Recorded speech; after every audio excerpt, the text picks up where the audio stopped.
Hi everyone, welcome to Jai's home tales. ಎಲ್ಲ ಹೇಗಿದ್ದೀರಾ? ಇವತ್ತು ನಾನು ಎಗಿಟೇರಿಯನ್ಸ್ಗೆ ಎಗ್ ಕೀಮಾ ಬಾಲ್ಸ್ ಅಂದರೆ ಮೊಟ್ಟೆಯಿಂದ ಕೈಮಾ ಉಂಡೆ ಹೇಗೆ ಮಾಡೋದು ಅಂತ ತೋರಿಸ್ಕೊಡ್ತೀನಿ. ಇದು ಅನ್ನಕ್ಕೂ ಚೆನ್ನಾಗಿರುತ್ತೆ, ಚಪಾತಿ ಪರಾಟಕ್ಕೆ ಚೆನ್ನಾಗಿರುತ್ತೆ. ಮತ್ತು ಬಿಗಿನರ್ಸ್ಗೆ ಹೆಲ್ಪ್ ಆಗಲಿ ಅಂತ ಕಡೆಯಲ್ಲಿ ಕೈಮಾ ಉಂಡೆನ ಗ್ರೇವಿಯಲ್ಲಿ ಹಾಕಿದ್ರೆ ಒಡಿದೆ ಹೇಗೆ ಮಾಡೋದು ಅಂತ ತೋರಿಸ್ಕೊಡ್ತೀನಿ. ವಿಡಿಯೋ ಸ್ಕಿಪ್ ಮಾಡದೆ ಕಡೆ ತನಕ ನೋಡಿ. ಹಾಗಾದರೆ ಹೇಗೆ ಮಾಡೋದು ಅಂತ ನೋಡೋಣ. ಮೊದಲಿಗೆ ನಾನಿಲ್ಲಿ 8 ಮೊಟ್ಟೆನ ಬೇಯಿಸಿಟ್ಕೊಳ್ತಾ ಇದ್ದೀನಿ. ನಿಮಗೆಲ್ಲ ಗೊತ್ತಿರೋ ಹಾಗೆ ಒಂದು ಮೊಟ್ಟೆಯಲ್ಲಿ 4ರಿಂದ 5 ಗ್ರಾಮ್ ಪ್ರೋಟೀನ್ ಇರುತ್ತೆ. ಮೊಟ್ಟೆಯಲ್ಲಿ vitamin B12, vitamin B2, protein ಹಾಗೂ ಹೆಲ್ದಿ ಫ್ಯಾಟ್ ಇರುತ್ತೆ. ಇದು ಮಸಲ್ ಗ್ರೋತ್, ಬ್ರೈನ್ ಹೆಲ್ತ್ ಮತ್ತು ಕಣ್ಣಿಗೂ ಒಳ್ಳೆಯದು. ಇದು ಹೀಗೆ ಎಲ್ಲ ಬೇಯಿಸಿಟ್ಕೊಂಡಿದ್ದೀನಿ. ಇಲ್ಲಿ ಒಂದು ಸಣ್ಣ ಈರುಳ್ಳಿನ ಹೆಚ್ಚಿಟ್ಕೊಂಡಿದ್ದೀನಿ ಉಂಡೆ ಮಾಡಲಿಕ್ಕೆ, ಹಾಗೂ ಇನ್ನೂ ಒಂದು ಸಣ್ಣ ಈರುಳ್ಳಿ ಒಗ್ಗರಣೆಗೆ, ಹಾಗೂ ಇದು 2 ದಪ್ಪ ಈರುಳ್ಳಿ ರುಬ್ಲಿಕ್ಕೆ. ಇಲ್ಲಿ ನಾನು ಸುಮಾರು 1 ಏಲಕ್ಕಿ ಮತ್ತು 10 ಲವಂಗ ತಗೊಂಡಿದ್ದೀನಿ.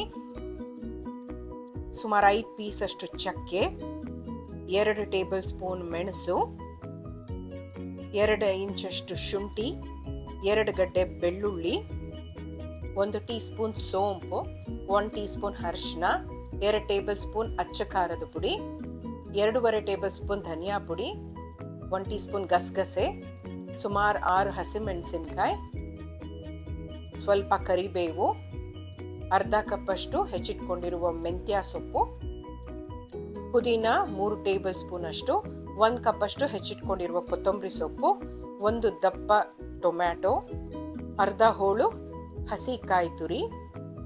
ಮೊದಲಿಗೆ ನಾನಿಲ್ಲಿ ಅರ್ಧ ಕಪ್ಪಷ್ಟು ಹುರುಗಡ್ಲೆನ ಈ ರೀತಿ ಫೈನ್ ಪೌಡ್ರ್ ಮಾಡಿ ಇಟ್ಕೊಳ್ತಾ ಇದ್ದೀನಿ. ಅದೇ ಮಿಕ್ಸಿ ಜಾರ್ಗೆ ಚಕ್ಕೆ, ಲವಂಗ ಹಾಗೂ ಏಲಕ್ಕಿ, ಸೋಂಪು, ಬೆಳ್ಳುಳ್ಳಿ, ಶುಂಠಿ, ಮೆಣಸು, ಗಸಗಸೆ, ಹಸಿಮೆಣಸಿನ್ಕಾಯಿ, ಕರಿಬೇವು, ಪುದೀನ, ಅರ್ಧ ಭಾಗ ಅಷ್ಟು ಕೊತ್ತಂಬರಿ ಸೊಪ್ಪು ರುಬ್ಲಿಕ್ಕೆ ಹಾಕೊಳ್ತಾ ಇದ್ದೀನಿ. ಇನ್ನು ಅರ್ಧ ಭಾಗ ಹಾಗೆ ಇಟ್ಕೊಳ್ತೀನಿ. ಧನಿಯಾ ಪುಡಿ, ಅಚ್ಚ ಖಾರದ ಪುಡಿ, ಅರಿಶಿನ, ಕಾಯಿ ತುರಿ, ಸುಮಾರು ಅರ್ಧ ಹೋಳಷ್ಟು ನಾನು ಫ್ರೆಶ್ ಆಗಿ ತುರಿದಿರುವಂಥ ಕಾಯಿ ತುರಿ ಇದು, ಹಾಗೂ 2 ದೊಡ್ಡ ಈರುಳ್ಳಿನ ಹಾಕೊಳ್ತಾ ಇದ್ದೀನಿ. ಇದಕ್ಕೆ ಮಸಾಲೆ ಜಾಸ್ತಿ ಬೇಕು, ಯಾಕಂದರೆ ಅರ್ಧ ಗ್ರೇವಿಗೆ ಅರ್ಧ ನಾವು ಉಂಡೆ ಮಾಡಲಿಕ್ಕೆ ಬಳಸ್ಕೋತೀವಿ. ಹಾಗಾಗಿ ಆದಷ್ಟು ನೀರು ಹಾಕೊಳ್ದೆ ಗಟ್ಟಿಯಾಗಿ ಈ ರೀತಿ ರುಬ್ಬಿಟ್ಕೊಳ್ಬೇಕು. ಒಂದು ಮೊಟ್ಟೆಯ ಬಿಳಿ ಭಾಗ ಮಾತ್ರ ನಾನು ತಗೊಳ್ತಾ ಇದ್ದೀನಿ, ಹೋಲ್ ಎಗ್ ಬೇಡ. ಬಿಳಿ ಭಾಗ ಹಾಕೊಳ್ಳೋದ್ರಿಂದ ಒಳ್ಳೆ ಬೈಂಡಿಂಗ್ ಕೊಡುತ್ತೆ ನಾವು ಎಗ್ ಕೀಮಾ ಉಂಡೆ ಮಾಡ್ಕೊಳ್ಳೋವಾಗ. ಈ ರೀತಿ ಎಗ್ ಯೋಕನ್ನ ಸಪ್ರೇಟ್ ಮಾಡಿ ಇಟ್ಕೋಬೇಕು. ಈಗ ನಾವು ಬೇಯಿಸಿರುವಂಥ ಮೊಟ್ಟೆಗಳನ್ನು ಒಂದೊಂದಾಗಿ ತುರ್ಕೊಳ್ಬೇಕಾಗತ್ತೆ. ಮ್ಯಾಶ್ ಮಾಡ್ಕೊಳ್ಬೇಡಿ, ಚೆನ್ನಾಗಿರೋದಿಲ್ಲ. ಈ ರೀತಿ ಚೆನ್ನಾಗಿ ತುರ್ಕೊಂಡ್ರೆ ಅದು ಉಂಡೆ ಮಾಡ್ಲಿಕ್ಕೆ ಚೆನ್ನಾಗಿರುತ್ತೆ, ಬೈಂಡಿಂಗ್ ಚೆನ್ನಾಗಿ ಬರುತ್ತೆ ಈ ರೀತಿ ತುರ್ಕೊಳ್ಳೋದ್ರಿಂದ. ಈಗ ಮೊಟ್ಟೆ ಎಲ್ಲ ತುರಿದಿಟ್ಕೊಂಡಿದ್ದೀವಿ. ಇದಕ್ಕೆ ನಾನು ಸಣ್ಣದಾಗಿ ಹೆಚ್ಚಿಟ್ಕೊಂಡಿರುವ ಕೊತ್ತಂಬರಿ ಸೊಪ್ಪು ಆಗಲೇ ರುಬ್ಲಿಕ್ಕೆ ಹಾಕೊಂಡಿದ್ವಿ, ಮಿಕ್ಕಿದನ್ನ ಇದಕ್ಕೆ ಹಾಕೊಳ್ತಾ ಇದ್ದೀನಿ. ಈಗ ಅರ್ಧ ಭಾಗ ಅಷ್ಟು ಮೆಂತ್ಯ ಸೊಪ್ಪನ್ನು ಹಾಕೊಳ್ತಾ ಇದ್ದೀನಿ. ಇನ್ನು ಅರ್ಧ ಭಾಗ ಒಗ್ಗರಣೆಗೆ ಹಾಕೊಳ್ತೀನಿ. ಸಣ್ಣದಾಗಿ ಹೆಚ್ಚಿಟ್ಕೊಂಡಿರುವ ಈರುಳ್ಳಿ, ರುಚಿಗೆ ತಕ್ಕಷ್ಟು ಉಪ್ಪು, ಹಾಗೂ ಮೊಟ್ಟೆಯ ಬಿಳಿ ಭಾಗ ಏನು ತೆಗೆದಿಟ್ಕೊಂಡಿದ್ವೋ ಅದನ್ನು ಸೇರಿಸ್ಕೊಳ್ತಾ ಇದ್ದೀನಿ. ಮತ್ತು ಹುರುಗಡ್ಲೆನ ಪುಡಿ ಮಾಡಿ ಇಟ್ಕೊಂಡಿದ್ವಲ್ಲ, ಇದನ್ನು ನೋಡಿಕೊಂಡು ಕನ್ಸಿಸ್ಟೆನ್ಸಿನ ಅಡ್ಜಸ್ಟ್ ಮಾಡ್ಕೊಂಡು ಸೇರಿಸ್ಕೊಳ್ಬೇಕಾಗತ್ತೆ. ಇಲ್ಲಿ ನಾವು ಮಸಾಲೆನ ಗಟ್ಟಿಯಾಗಿ ರುಬ್ಬಿಟ್ಕೊಂಡಿದ್ದೀವಿ, ಅದನ್ನು ಕೂಡ ಅರ್ಧ ಭಾಗ ಅಷ್ಟು ತೆಗೆದಿಟ್ಕೊಂಡಿದ್ವಲ್ಲ ಅದರಲ್ಲಿ ನಾನು ಇವಾಗ ತುರಿದಿಟ್ಕೊಂಡಿರುವ ಮೊಟ್ಟೆಗೆ ಹಾಕ್ಕೊಂಡು ಚೆನ್ನಾಗಿ ಮಿಕ್ಸ್ ಮಾಡ್ಕೊಳ್ತೀನಿ. ಸ್ವಲ್ಪ ಕೂಡ ನೀರು ಹಾಕೋಬಾರ್ದು. ಇದರಲ್ಲಿ ಇಂಪಾರ್ಟೆಂಟ್ ಏನು ಅಂತಂದರೆ ಮಸಾಲೆನ ನಾವು ಗಟ್ಟಿಯಾಗಿ ರುಬ್ಕೊಳ್ಬೇಕು. ಜೊತೆಗೆ ನಾವಿಲ್ಲಿ ಹುರುಗಡ್ಲೆ ಪುಡಿನೂ ಸೇರಿಸ್ಕೊಂಡು ಕನ್ಸಿಸ್ಟೆನ್ಸಿನ ಅಡ್ಜಸ್ಟ್ ಮಾಡಿಕೊಂಡು ಈ ರೀತಿ ಮಿಕ್ಸ್ ಮಾಡ್ಕೋಬೇಕಾಗತ್ತೆ. ನೋಡಿ, ಈ ಥರ ಉಂಡೆ ಕಟ್ಟಿದ್ರೆ ಕ್ಲೀನಾಗಿ ಉಂಡೆ ಈ ರೀತಿ ಬರಬೇಕು ಗಟ್ಟಿಯಾಗಿ. ಆವಾಗ ಅದು ನಾವು ಗ್ರೇವಿಯಲ್ಲಿ ಹಾಕಿದಾಗ ಒಡೆಯೋದಿಲ್ಲ. ಒಂದು ಬಾಣಲಿಗೆ ಎಣ್ಣೆನ ಹಾಕೊಂಡು ಕಾಯಿಸ್ಕೊಳ್ತಾ ಇದ್ದೀನಿ. ಎಣ್ಣೆ ಕಾದ ನಂತರ ಹೆಚ್ಚಿಟ್ಕೊಂಡಿರುವ ಈರುಳ್ಳಿನ ಹಾಕೊಳ್ತಾ ಇದ್ದೀನಿ. ಈರುಳ್ಳಿ ಎಲ್ಲ ಸ್ವಲ್ಪ ಲೈಟ್ ಪಿಂಕ್ ಆಗೋ ತನಕ ಚೆನ್ನಾಗಿ ಎಣ್ಣೆಯಲ್ಲಿ ಬಾಡಿಸ್ಕೊಳ್ಬೇಕು. ನಂತರ ಹೆಚ್ಚಿಟ್ಕೊಂಡಿರುವ ಮೆಂತ್ಯ ಸೊಪ್ಪನ್ನು ಹಾಕೊಳ್ತಾ ಇದ್ದೀನಿ. ಅರ್ಧ ಭಾಗ ನಾವು ಉಂಡೆ ಕಟ್ಟಲಿಕ್ಕೆ ಹಾಕ್ಕೊಂಡಿದ್ವಿ, ಇನ್ನು ಅರ್ಧ ಭಾಗನ ಒಗ್ಗರಣೆಯಲ್ಲಿ ಹಾಕ್ಕೊಂಡು ಅದು ಹಸಿ ವಾಸನೆ ಹೋಗೋ ತನಕ ಚೆನ್ನಾಗಿ ಎಣ್ಣೆಯಲ್ಲಿ ಬಾಡಿಸ್ಕೊಳ್ಬೇಕು.